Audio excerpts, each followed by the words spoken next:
I'm a neurologist, and I see lots of patients with dementia and Alzheimer's, but I don't want you to feel sad about that. I have to admit, I don't have a cure for you today for Alzheimer's. I don't have a way to stop it stealing away your memories. But I do have an idea how we can stop it stealing away our identities, the very core, the essence of who we are. And that's not going to require the front row to take any tablets or the second row to have any brain surgery. It's just going to require a little bit of imagination. And what better place for imagination than here at the theatre? I'm going to start with a patient of mine called Anita, and she's from Dublin. I'm from Dublin as well, as you can tell from when I say Dublin. People always get confused. And she had some senior moments in terms of her memory loss, and I'm pretty sure many of you will recognize these. She was muddling up faces and names, and her family said, "Oh, you've said that already," that sort of thing. She missed the exit off the motorway. All senior moments, I can see people nodding, smiling, apprehensive. I don't want you to worry.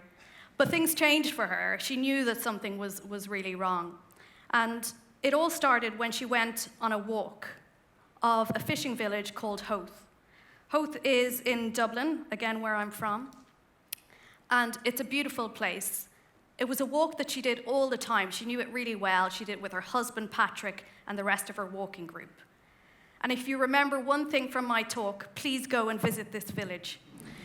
The talk so it starts at the harbour, where there's beautiful sea lions, and then you head up by the promenade, up the cliffs where you see peregrines and razorbills and kittiwakes, and then you go by W.B. Yeats's childhood home at Balscaddon Bay, back along to the harbour where you have to have the seafood chowder. And it's a 3-hour loop. Now, this particular day, Patrick wasn't able to make it, her husband. He'd sprained his ankle. And so off she went with the group, and somehow she got disorientated. She lost sight of everyone else, and they didn't realize they'd left her behind.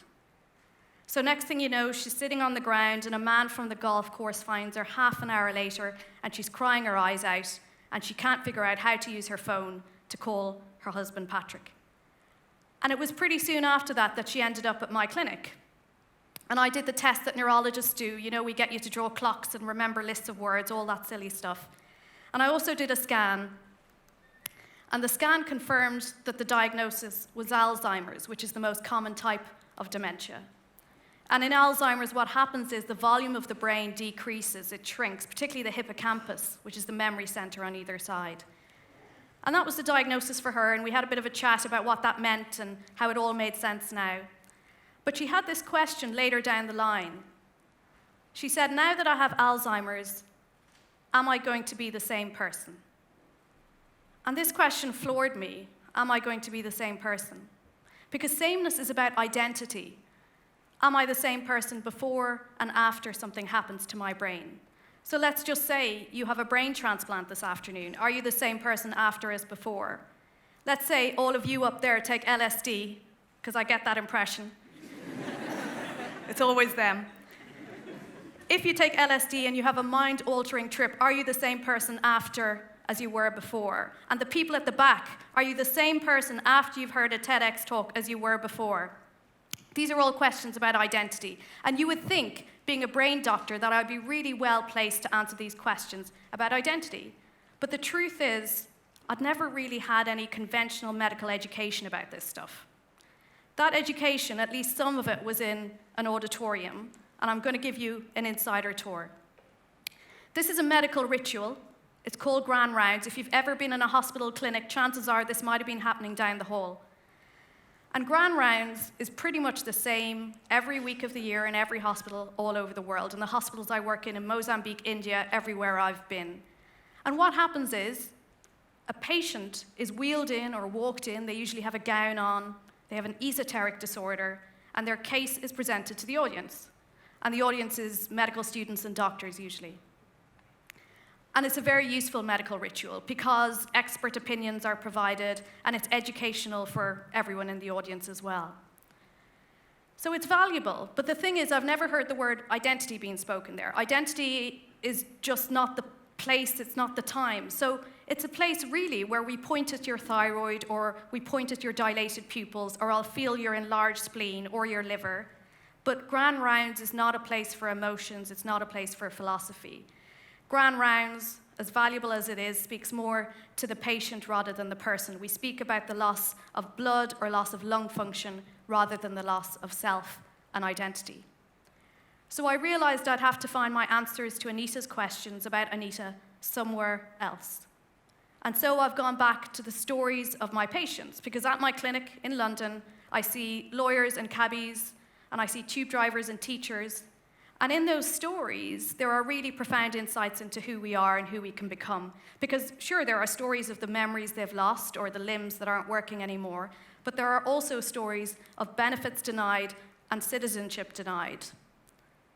In those stories, there are questions about identity, but there are lots of answers too. And one of those stories was the story of a man called Martin. Martin was a patient of mine from the west of Ireland. This is when I used to work in Ireland. And he was really well liked in his village. There's this competition in Ireland. If you're Irish, you will know this competition. It's called the Tidy Towns Competition. And towns compete with each other to be the tidiest. It is absolutely brutal. Don't laugh. It is absolutely brutal. And Martin was head of his committee in his town because he was good at this stuff. He was good. He was loyal. He was reliable. He was also, I was told, the most attractive bachelor in the village. He wore braces. He wore cufflinks. He was good. Martin was an amazing man, and unfortunately, over the course of a couple of years, he started to change. And I found about this later down the line, but before you knew it, he was staggering down the street. He was hostile. He hadn't showered weeks, months, braces, cufflinks, long gone. And he arrives to me in this state at my clinic, and I do the tests we usually do. And one of those tests was an MRI scan. And this MRI scan, once again, confirmed that he had dementia. But it wasn't Alzheimer's, which affects memory. It was a different type of dementia further forward in the brain called frontotemporal dementia. I often see it in younger patients. And instead of affecting memory, it affects behavior and personality, and that's what's happened to him. So this question about identity comes up again. Is Martin, do you really think, the same person now as he staggers down the street as he was when he cared about people, he was polite to people, he was involved in the tidy towns? And his family certainly didn't think so. I remember Tara, his niece, saying to me, he's just not the same person. He just didn't seem to be the same person. And what really struck them was a change in his sympathy and his empathy. So, for example, his sister had cancer, and it just didn't seem to register. He just didn't really seem to care. And that was really unlike him, Tara said. It turns out the personality really matters when you're trying to make a decision about what you think of another person, or certainly whether you think they're the same person. And what really counts are moral traits. So try to think of someone you know really well, ideally someone with empathy and honesty and compassion, those moral traits, and imagine they changed overnight. Would you still feel they were the same person? It seems not. And this was backed up by some research that was done at the University of Arizona and Yale by Sean Nichols and Nina Strominger. And they asked families of people with frontotemporal dementia, do you think your loved one has become a stranger, essentially? And they asked these sorts of identity questions. Do you feel like you still know who the patient is? Do they seem like a stranger to you? Do you still feel they're the same person underneath? And of all the changes in frontotemporal dementia, only one change conferred a fundamental transformation. Only one change created their loved one into a stranger. And that was morality, moral change, or moral impairment, as they called it. So if there was a transformation in empathy, compassion, sympathy, etc., that meant that the person became a stranger. And actually, the really dramatic stuff that Martin had, things like a change in sex drive or hygiene, for example, or paranoia, that didn't actually create a stranger. So it becomes really clear that personality matters, that moral change matters. And you have to wonder, well, why is that? Why do we care so much about this stuff? It turns out we depend on moral change to figure out whether the person next to us, and this is awkward if you're looking at the person next to you, whether the person next to you presents an opportunity or a threat. You look at things like sincerity, trustworthiness, generosity. When you meet someone at the interval, you size them up a little bit. Maybe you'll go for a drink together this evening if all goes well. And you will look at those capacities, those moral capacities, to see what you think of them, whether you should collaborate, cooperate, or whatever else you decide to do. And if those traits change, that will really change your opinion of them. I want to say, by the way, that if you know someone with frontotemporal dementia, I sort of want to reassure you really and say that not everyone has the profound dramatic changes in moral character that Martin did, but certainly his story taught me really that personality, moral change is what counts when it comes to identity. And for his family, Martin just wasn't Martin anymore. So, what does that mean for Anita? Anita has Alzheimer's, she's got lost on that hill. She's asking me, am I going to be the same person as I was before? The thing is with Alzheimer's, it's memory loss that's the hallmark. It's not personality and moral change, it's memory loss. And sure, people can get behavioural changes down the line, they can get paranoid or irritable, and that's really distressing for them and their families. When it comes to identity, though, moral traits are actually relatively spared, and certainly you can live for many years in the mild and moderate stages of Alzheimer's without these changes. People can live well with Alzheimer's, but that's not what you see represented in the media, I worry. And the same researchers I mentioned before looked at the same ideas. They actually asked people with Alzheimer's, do you think your loved one is the same person as they were before? And what they found was that it was actually moral character that made a difference, even though amnesia is the hallmark of Alzheimer's. And that makes sense to me. If you think about Anita, you got to think about her before and during and after, you know? And I'm thinking, right, what links can we find between her before and during and after? And sure, her memories have vanished, but actually there's lots to connect her. There's still all her intentions and her hopes and her goals and her dreams. Then I started thinking, right, what have we got if we don't have memory? And I came across this concept of embodiment. I found it in the world of philosophy, which is so far out of my comfort zone, I can't even tell you. I would rather be on a stage in front of 800 people at a TEDx talk for 15 minutes with no notes rather than have read a philosophy book. But actually, I've managed to come to grips with this. And I read a philosophy book and a few more. And the idea of embodiment simply is it's not just that we have bodies, but we are bodies. We're constantly interacting with the world. We're embedded in it, all of us, right now. And dementia can't take that away. So if you think about Anita, Anita is the stories that she tells. She is the way that she bounces her granddaughter on her knee. She's the way that she hugs Patrick, her husband. She's the tears that she cries when she watches EastEnders. And she is the songs that she sings really badly in the shower. And she did tell me she was always a bad singer. She couldn't blame the Alzheimer's.